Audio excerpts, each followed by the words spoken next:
Hey, vinyl community, Joe Marino here. I've been in the Peanut Gallery a while. Thought I'd take a stab at making some videos myself. And to kick it off, I thought I'd participate in the Jazzbums Jazz Label Challenge. So to start things off, show a record from the Blue Note catalog. And the Blue Note record of choice I wanted to show was Art Blakey and the Jazz Messengers, A Night in Tunisia. I think every collection should have this record in it. Unfortunately, at this time, it's a rather difficult record to get a good copy of. There's none in print currently, and the OGs are pretty expensive, up above $50 to get a decent copy. And if you're looking for an audiophile copy, you're probably looking at somewhere in $200 to $300 range for the Music Matters Jazz version. This particular copy is a 1973 on the Blue Note United Artists label. But this record is just phenomenal. It was recorded in 1960. I believe it was recorded at Englewood Cliffs, released in 61. Just has an all-star lineup. You have Lee Morgan on trumpet, Wayne Shorter on tenor, Bobby Timmons on piano, Jimmy Merritt on bass, and rounding things out with Art Blakey on drums. Again, this record is just tremendous. Really classic Blue Note sound, really driving hard bop. And I have a feeling that we're probably going to get Don Was to see my first video that I've ever published. So since he's listening, he should know that this record really needs to be in print and should be considered for a run in the Blue Note Classic series. So again, Art Blakey and the Jazz Messengers, A Night in Tunisia. All right, next up, show a record from the Prestige catalog. The Prestige record that I decided to show was Gene Ammons' Funky. This is actually a record that was in my recent finds pile, and thought I'd show it. It is a 1980s OJC pressing on the Prestige Firework label. But this record is just tremendous and really has an all-star cast. This was recorded in '57, I believe. And the cast of characters include a rhythm section made up of Mal Waldron on piano, Doug Watkins on bass, and Art Taylor on drums. And then you have the features of Gene Ammons on tenor, Art Farmer on trumpet, Jackie McLean on alto, and Kenny Burrell on guitar. A short track list, just 4 tunes. Really some great driving tunes to start with, Pint Size and King Size, arranged by Jimmy Mundy, who had done a lot of big band arranging for the likes of Woody Herman and Count Basie, and I'm forgetting one other, I think Benny Goodman he did some arranging for, but some nice driving tunes. Then you have the Kenny Burrell tune Funky, which is the title track, and again really just great solid work there, and then closing things out with the nice standard ballad, Stella and Starlight, that we all know from Miles Davis' Kinda Blue. So if you find this one, affordably, I highly recommend it. Really great Prestige title, and that is Gene Ammons' All-Stars Funky.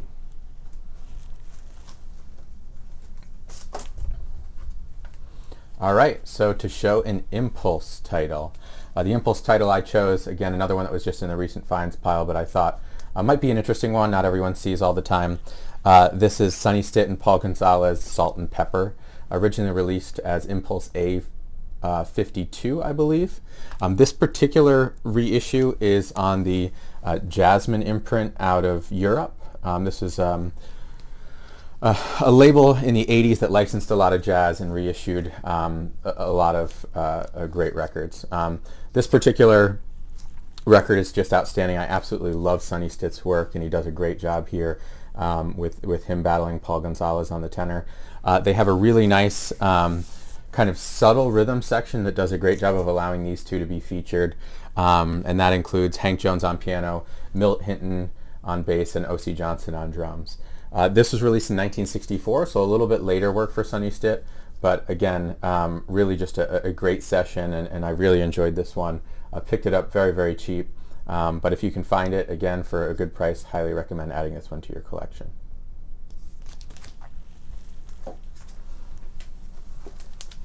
All right, and for a Riverside title, I selected this particular record, which has one of my favorite jazz tunes on it, written by Nat Adderley, Work Song. This is Cannonball Adderley Quintet, playing them dirty blues. This is an original 1960 mono pressing on the Riverside Blue label. It's in pretty good shape, and I found it rather affordably as well. But really love this this record. It's one of the earlier ones that I picked up when I was getting into jazz, and just a tremendous cast playing some tremendous tunes. Again, you have Cannonball on alto, Nat on cornet, Bobby Timmons splitting time with Barry Harris on piano, Sam Jones on bass, and Louis Hayes on drums. This was a time where Cannonball had just recently moved over to Riverside and was really cranking out record after record after record in 59, 60, 61 for Riverside, and all of them are really great. Couple others that I can think of, Cannonball with the Poll Winners, again, is another just tremendous record that I think is underrated. So if you find this one, I know you can get them pretty affordably. I was just on Discogs. I think you can get OG pressings, under $10, but highly recommend this one. And I thought this one was kind of cool. It actually has the stereo fold over still showing, despite being the mono issue. So just a testament to some of these labels trying to save money. They'd print the same cover for mono and stereo and would just have different fold over depending on which version they were issuing. So again, Cannonball Adderley featuring Nat, Them Dirty Blues. All right, and lastly, to pick a label aside from those to show, I chose the label Pacific Jazz, and for that I wanted to show Monty Alexander's Alexander the Great. Monty Alexander is a favorite artist of mine. I really think he's tremendously underrated. Yeah, he came a little bit later in the scene, but I think he really stylistically has his own sound, does some really cool, innovative things.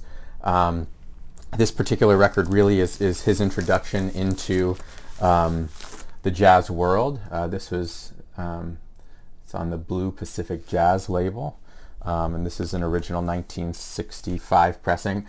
This was recorded in '64 at an LA club called the Esquire Theater, and really hats off to Les McCann for bringing Monty to Richard Bach at Pacific and convincing him to sign him. He put out two tremendous records that first year with Spunky and this one, which is a live record, and really quickly came into his own, bringing in that Caribbean kind of style and vibe from his Jamaican upbringing.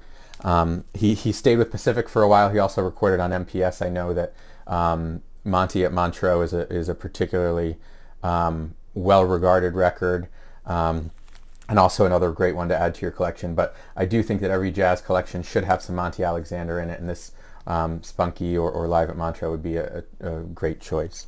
So again, the 1965 Alexander the Great by Monty Alexander. All right, thanks so much, Vinyl Community. Really appreciate all those that watched. If you enjoyed the content, as always, click the subscribe button. And thanks to the Jazzbums, of course, for putting this challenge together. I hope it allowed me to bring some insight into some records that people maybe wouldn't have thought of for some of these labels. So until the next video, thanks again, and Joe Marino signing off.